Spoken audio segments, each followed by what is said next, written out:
What do you Yeah. typically love to see that says, "Oh, okay, I'm going to lean in. Let's go into some like Mhm. this is starting to pattern match who we love to see." What does that look like? Sure. And I'll preface this by saying that's changed over time for sure. Okay. My original one was in 2018, and it was just a firm that was very similar to mine in the next town over. And it was the first one, and it was a great guy, is a great mentor for me for several years. But now I have become to get more picky, and I'm starting to press in on the relationships they have with their clients. We really are trying to avoid the preparers that are still definitely the preparers that are preparing tax returns in front of people.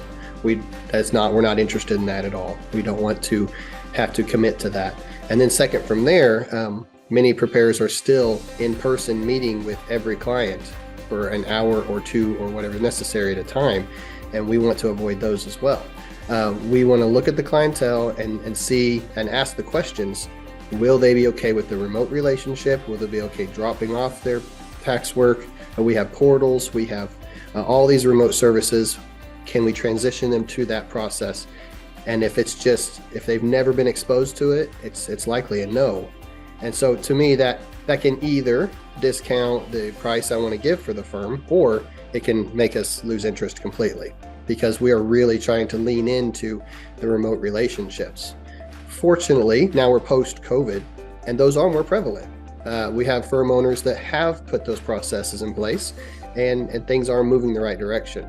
It was before COVID when a lot of guys were still doing it the same way they had for 40 years, and we really need to stop looking into those. Yeah, and the discount is really just dependent on, let's just take something simple. You have 100 clients, 25 of them are hardcore in-person clients. Well, you're going to discount that price by 5%. Right.